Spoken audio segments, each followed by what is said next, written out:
금수저, 흑수저 같은 돈이나 직업으로 나뉘는 그런 신분 말고 태생적인 신분이요. 저는 충북에 있는 한 작은 동네에서 태어났습니다. 그곳은 예의와 전통을 지키면서 사는 분들이 많기로 유명한 안동과 가까운 지역입니다. 그래서인지 제가 태어난 그곳은 아직도 15세기, 조선시대 같은 일들이 아무렇지도 않게 일어나는 곳이었습니다. 물론 좋은 점도 있었지요. 다들 어른들을 공경했고 예의를 잘 지켰습니다.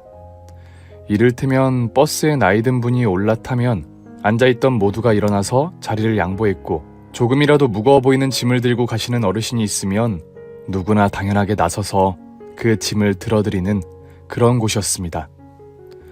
그러나 안 좋은 점이 더 많은 곳이었지요. 특히 여자들한테는요. 남자는 하늘, 여자는 땅이라는 소리를 아직도 너무나 당연하게 들어야 했고, 여자는 공부 많이 해봐야 소용없으니 적당히 학교 다니고 살림을 배워 시집을 가야 하는 그런 고지식한 동네였습니다. 그런 곳에서는 첩을 두셨던 어르신들도 많아 그 자손들은 아직도 한 동네에 살고 있기도 합니다. 그러니까 첩자식과 본처 자식이 한 동네에서 같이 학교도 다니고 그런 상황이 벌어지는 곳이었죠. 그리고 저희 외증조 할아버지가 그 동네에서 머슴이셨다고 하십니다. 한마디로 그 동네에서 저는 그저 머슴집 자손, 그러니 저도 머슴인 거죠. 머슴이 어떤 것인 줄 아시나요? 사람들은 머슴에게 밥만 먹여주면서 일을 시키면 된다고 생각합니다. 그 동네에서는 아직도 그런 생각을 하고 사는 사람들이 대부분이었다는 겁니다. 그래서 저희 할아버지만 해도 동네에서 힘쓸 일이 있으면 모두 불려가서 일했고, 돈은커녕 밥 한 끼, 그것도 부엌에 서서 얻어먹고 오는 게 다였다고 합니다. 세상이 변했고 많은 것이 달라지고 있다지만 그 동네는 아직도 그런 분위기가 남아있는 곳이었습니다. 그러다 보니 저희 아버지도 여전히 머슴집 자손이었고, 결혼도 비슷한 처지의 머슴집 자손인 엄마와 하셨습니다. 그 사이에서 태어난 그 동네에서는 저도 머슴집 아이라고 불렀었습니다.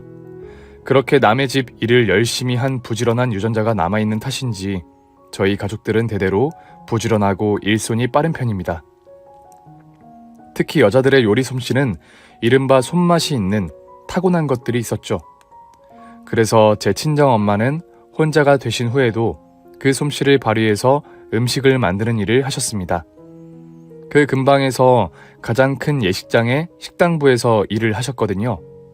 처음에는 설거지를 하러 들어가셨다가 솜씨가 워낙 좋으니 나중에는 주방장이 되어 모든 요리들을 총괄하는 일을 하셨습니다. 엄마가 모든 메뉴를 정하고 총괄하며 비법 소스도 개발하고 간도 맞춰주신 덕분에 그 예식장은 근방에서도 음식 맛있기로 소문이 자자했어요. 그러나 엄마는 딸인 제가 그 동네에서 살게 되면 어떤 교육을 받게 될지, 어떤 취급을 받게 될지, 어떤 남자를 만나게 될지 너무나 잘 알고 계셨기 때문에 저를 일찌감치 도시로 유학을 보내셨습니다. 그것도 초등학교를 졸업하고 이제 막 중학생이 된 저를 자취까지 시키면서 말이죠. 윤주야, 네가 지금은 엄마 손이 필요한 나이인 거 알아. 그런데 엄마는 이 동네가 좋으면서도 싫어. 나에게 일자리를 주었고 돈을 벌게 해주었고 친구와 가족을 준 곳이지만 여자들을 무시하고 우리를 함부로 대해도 되는 머슴집 자손들로 보는 곳이야.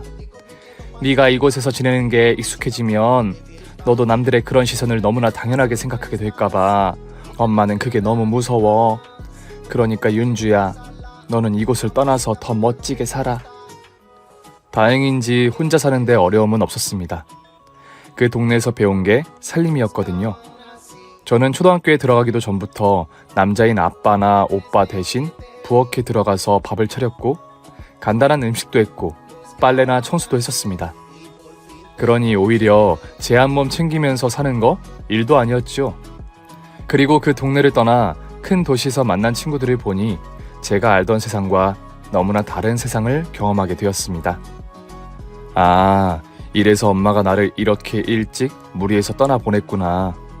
덕분에 저는 가족과 떨어져서 살았지만 혼자서 씩씩하게 잘 살았고 덕분에 독립심 있고 할 말을 할 줄 아는 사람이 되었습니다. 그리고 항상 엄마 말을 기억하며 엄마의 기대를 배신하지 않으려고 노력했습니다. 여자라고 무시하는 사람이 있다면 가만두지 않고 싸워 이겼고 누구보다 열심히 공부하고 일하며 제 능력으로 성공을 쟁취했습니다.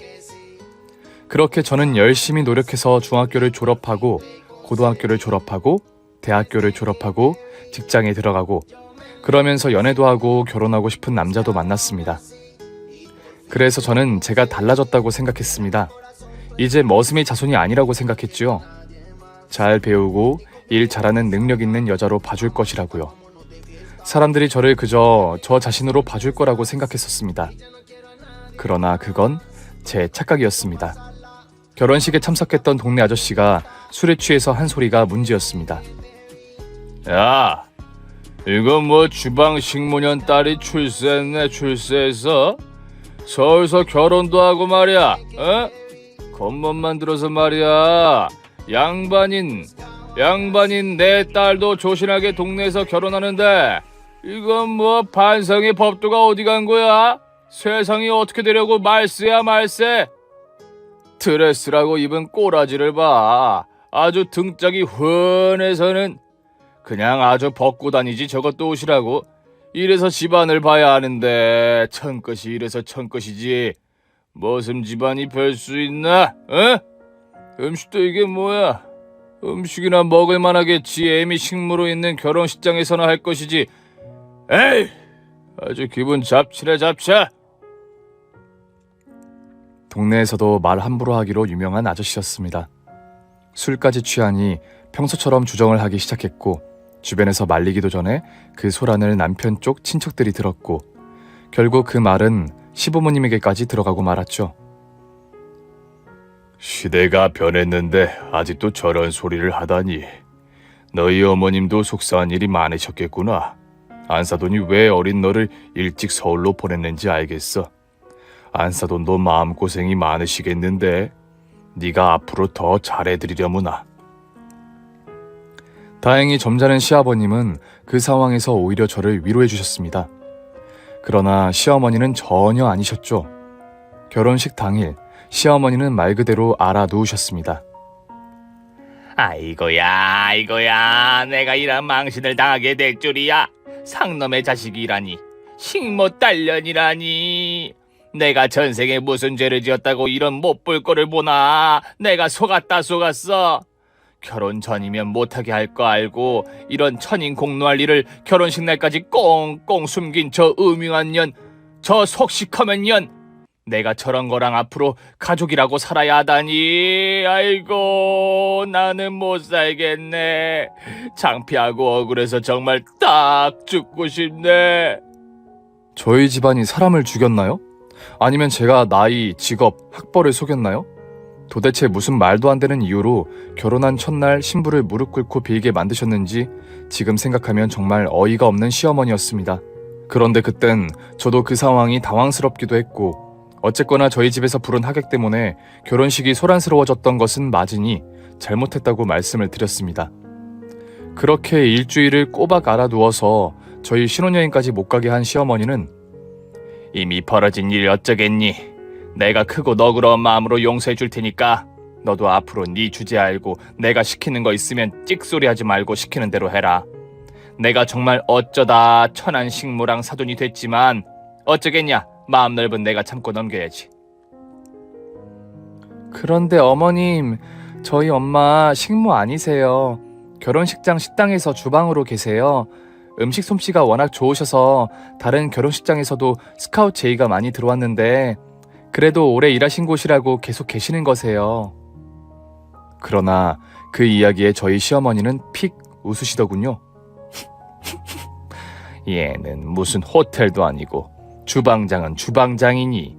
그래, 네가 식모라는 말이 거슬리는 것 같으니 그럼 고급스러운 말로 참모라고 하자고. 그런데 그래 봤자 그 말이 부엌에서 일하는 청것이지 뭐니.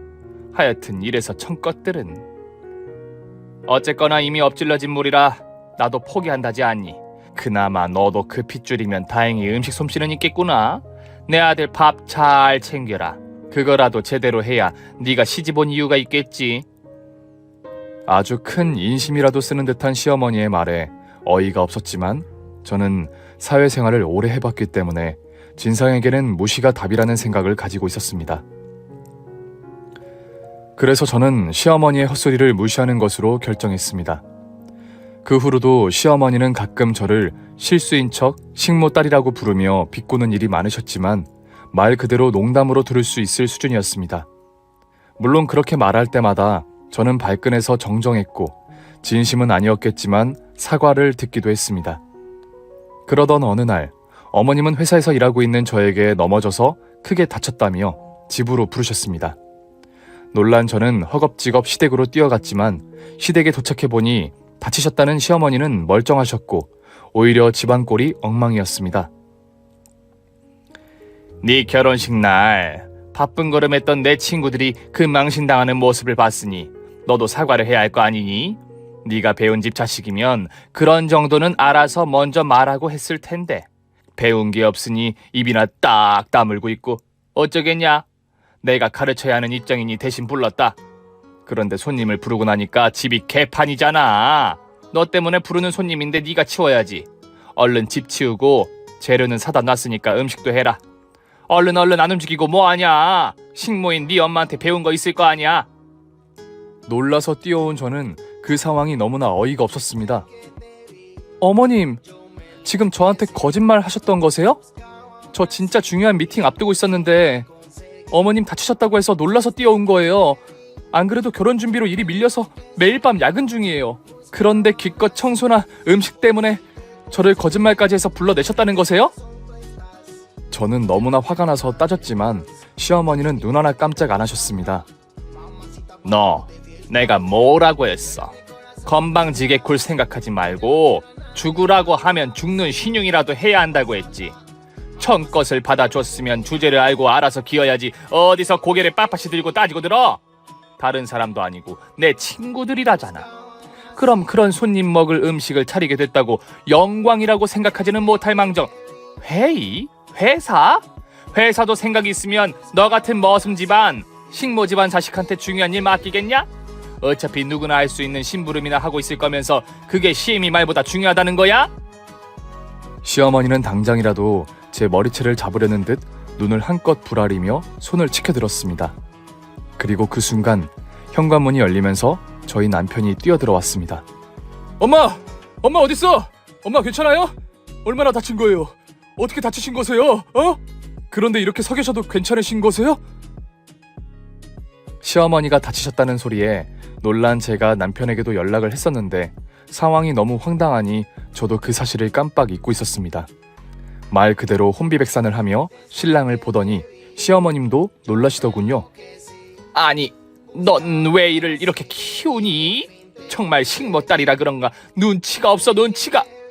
왜 바쁘게 일하는 내 아들을 부르긴 불러?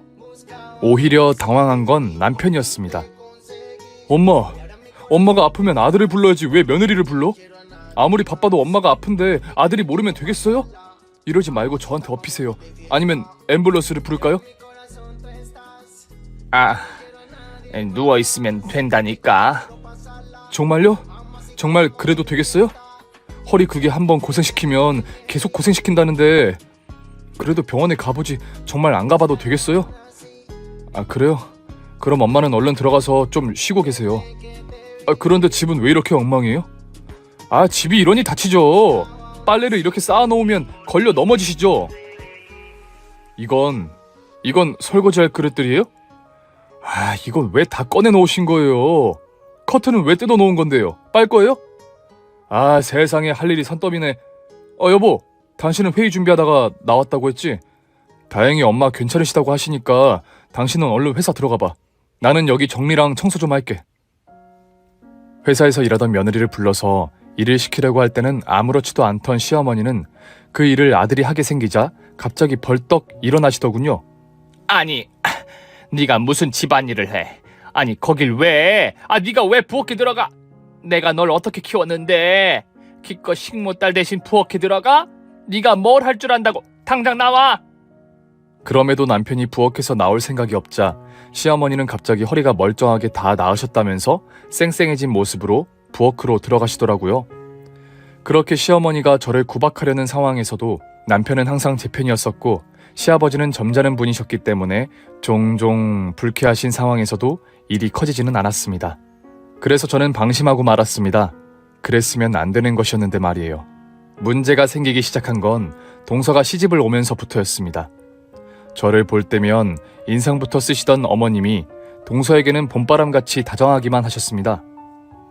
너는 어쩜 이렇게 귀티가 나니? 태생이 귀한 양반집 자손이라 그런가? 무슨 귀족 집안 공주님 같구나. 말 한마디를 해도 이쁜 소리만 하고 눈빛도 어쩜 그렇게 초롱초롱하니? 좋은 대학교도 너 같은 애가 나왔다고 하니까 가치가 있어 보인다. 큰애 쟤는 혼자 살림 다 해가면서 알바해서 대학 다녔다는데 애가 그래서 그런가 드세긴 어찌나 드센지. 그냥 하나부터 열까지 너랑 수준 차이가 하늘과 땅이다. 아주 달라. 내가 이제 너 같은 며느리를 보니까 내 마음이 편안해지는 게 이제야 딱 내 수준 맞는 며느리를 얻은 것 같구나. 시어머니는 세상에서 제일 귀하고 티끌 하나 없는 며느리가 들어온 듯 동서를 싸고 두셨지요. 세상에서 제일 이쁘고 귀하고 똑똑하고 우아한 우리 작은 며느리, 어화둥둥 우리 작은 며느리, 딱 그것이었습니다. 그러나 제가 보기에 동서는 싸가지 없고 말조심 못하고 머릿속도 좀 해맑아 보이는 그런 사람이었습니다.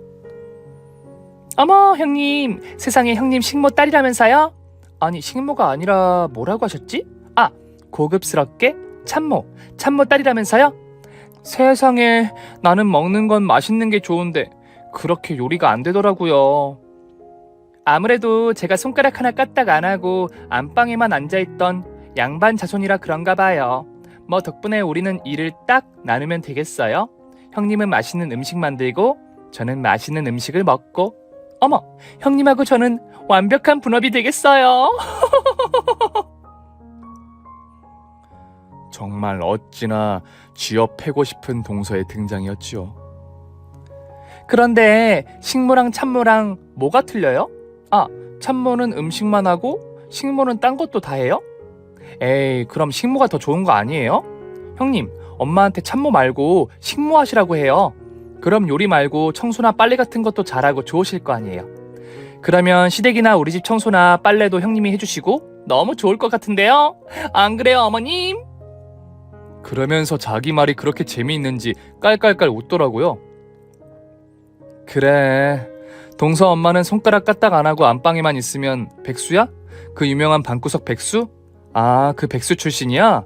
그럼 동서는 엄마가 밥 안 해줬겠네? 세상에, 그럼 동서는 뭐 먹고 살았어? 그래서 동서가 음식을 못하는구나. 사람이 맛있는 걸 많이 먹어봤어야지 맛있는 것도 만들 수 있을 텐데. 엄마가 방구석 백수였으니 뭘 얻어먹었겠어. 불쌍하기도 해라. 나는 태어나면서부터 정성이 가득 들어간 귀한 음식들을 하도 먹어서 그런가 음식을 잘하긴 하는데 확실히 음식에는 애정이 담겨야 하나 봐. 내가 싫어하는 사람한테는 줄 음식은 정말 거지같이 되더라고. 그러니까 아무래도 동서는 내 음식 먹으면 안 될 것 같아. 시어머니는 푼수 떠는 거야 그나마 착한 내 신랑 엄마다 하고 참아주는 거지. 어디 손아래 동서가 입을 털게 두나요? 바로바로 밟아줬습니다.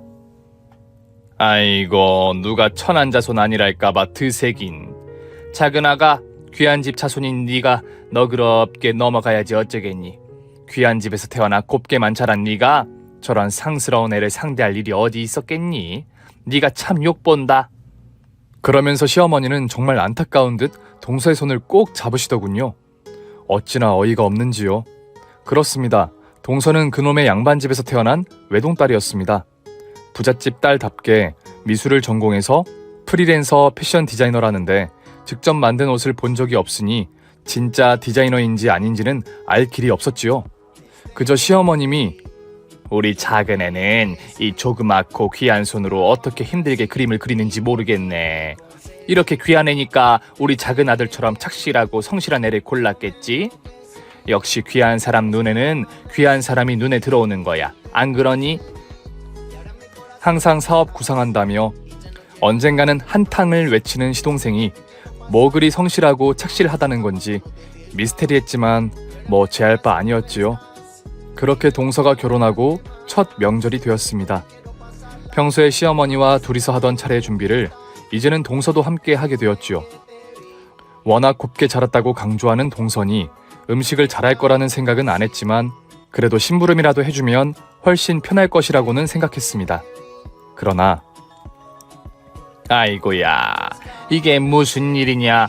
하늘이 핑핑 돈다. 하늘이 돌아. 어지러워 죽을 것 같구나. 이게 무슨 일이냐? 무슨 일이야? 작은 애야, 나 데리고 병원 좀 가라. 아이고, 나 죽겠다. 일을 시작한 지 딱 10분이 된 순간 시어머니가 갑자기 어지럼증을 호소하며 바닥에 드러 누워 버리시더군요. 그리고 동서의 부축을 받아서 둘은 급하게 병원으로 향했습니다. 잔뜩 쌓인 차례 음식 재료들을 한숨이 지났지만 할 수 없이 저는 시아버님과 남편을 호출했습니다. 자, 비상 상황입니다. 제가 아무리 손이 빨라도 차례 음식은 시간과의 싸움이라서요. 아버님, 가장 단순한 일부터 부탁드리겠습니다. 제가 손질해드린 재료를 밀가루 먼저, 그 다음 계란, 그리고 남편에게 전달해 주시면 됩니다. 그럼 남편은 그것을 저 팬에 붙여. 색이 노릇노릇 살짝 갈색이 된다? 그럼 바로 꺼내. 자, 하실 수 있으시죠? 솔직히 저 혼자도 하려면 할 수 있지요. 그러나 이 정도로 빤히 보이는 상황에서 당해주기는 싫더라고요. 그렇게 병원에 간다고 두 사람이 나간 지 10시간쯤 지났을까요? 나갈 때처럼 시어머니를 부축한 동서가 들어오더군요. 그런데 와, 둘 다 어찌나 이뻐져서 돌아왔는지요. 저희는 하루 종일 혼자 음식하느라 온 몸에서 기름 냄새가 나고 초췌해져 있는데 두 사람은 어디서 뭘 하고 왔는지 당장 파티에 참석해도 될 만큼 완벽한 모습으로 돌아왔습니다. 어머님, 어느 병원 다녀오셨어요? 그 병원 저도 한번 가봐야겠네요. 그 병원은 환자랑 보호자 머리도 해주나 봐요? 어머님이랑 동서 헤어스타일이 아주 멋지게 달라지셨네요? 피부도 갑자기 윤이 나시는 듯하고 어머나 네일에 그림도 그리셨네요? 블링블링하게 보석도 붙이시고요? 누가 보면 병원이 아니라 마사지 하시고 미용실 들러서 네일 아트도 하고 온 걸로 오해하겠어요. 물론 시어머니는 펄쩍 뛰시더군요. 아니, 얘가 무슨 소리야? 어지러워서 핏기가 없으니 피부가 좋아 보이는 거고, 네 동서는 워낙 귀티가 나니까 이런 어수선한 상황에서도 얼굴에서 빛이 나는 거 아니냐? 하긴 너 같은 청것이 어찌 알겠냐? 어머, 형님, 무슨 말씀이세요? 병원에 어찌나 사람이 많은지, 검사를 다양하게 많은지, 어머님하고 저랑 얼마나 힘들었는데요. 병원에서 한참을 시달렸더니 지금 진이 잔뜩 빠졌어요. 형님은 집에서 편하게 계셨어서 좋으셨겠어요. 저도 음식 솜씨가 좋았으면 집에서 편하게 있었으면 됐는데 참 재주가 없으니 몸이 고생을 하네요. 어쩌겠냐? 태생이 다른 것을, 네가 식모딸이 아닌 것을 어쩌겠어? 와, 기가 막히고 코가 막히더군요. 말문이 막힌다는 게 뭔지도 알겠고요. 어찌나 당당하게 우기는지 내가 헛걸봤나? 1초간 스스로 돌아도 봤다니까요. 그러나 두 사람의 당당함도 부엌에서 밀가루를 잔뜩 묻힌 시아버지와 남편이 등장하자 바로 끝났습니다. 엄마, 어지럽다고 하셨다면서요. 좀 괜찮으세요? 그런데 엄마 머리가 이쁘네? 입술도 빨갛네? 엄마 화장도 했어요?